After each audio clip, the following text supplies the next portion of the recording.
go home after our graduation and, of course, be so proud to have my wings. And then I reported to Love Field.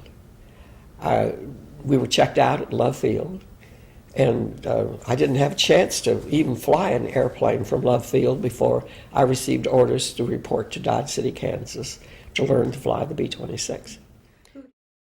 I can recall we were in ground school that morning, and the man came in and gave to the instructor a note, and he said, "The following WASP are to report immediately to the commanding officer's office." So he gave the names of the three of us who were to report. So we reported, and he said, "I don't understand these orders. You girls are going to be trained to fly B-26. That is ridiculous. You've had no heavier twin-engine time than AT-17s. The cadets, the men pilots, have to have some time in C-46, C-40s, whatever, before they ever get in the cockpit of a B-26. You'll probably be driving a gas truck. But here are the orders, so pack your B-4 bags," and within an hour we were gone. When we landed at Dodge City, the sergeant that met us drove us by what he called the boneyard. 4 B-26s had cracked up within the previous month, killing the entire crews. And he said, "If you girls have any sense, you'll turn right around and go back where you came from, because that thing is a killer." Well, of course, we didn't do that. We reported to his office, commanding officer. There were 3 from Romulus, Michigan, 3 from Long Beach, California, 3 from Love Field. At any rate, 18 girls.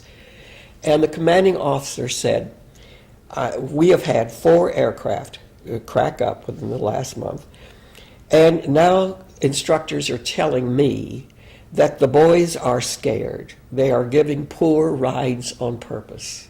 They don't want to fly the B-26. They want the B-25.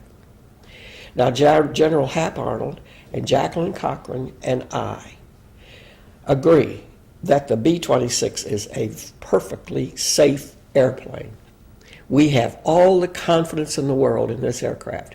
So we have decided to have the girls fly it as a morale booster, so the boys won't be afraid of it. Now, you're not all going to make it.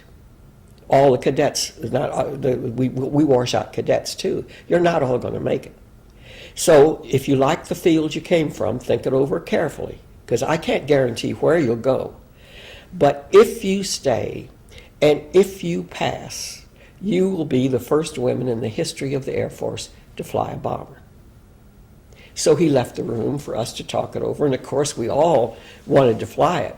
So he took us then from his office to the adjutant's office to make out our wills. And I didn't know what to say. Here I was living at home, teaching school. I didn't have anything. So I wrote, I thought I knew I had to write something. So I wrote, "To my mother and father, I leave my billfold." I didn't mean to be facetious, but I didn't know what to say. Then he took us to the dentist's office, and he made plaster casts of our teeth in case we burned up, we could be identified. And I began to think, do I want to fly this airplane or don't I? Well, they washed out 7, and the 11 of us that finished towed targets for gunners. It was a great airplane.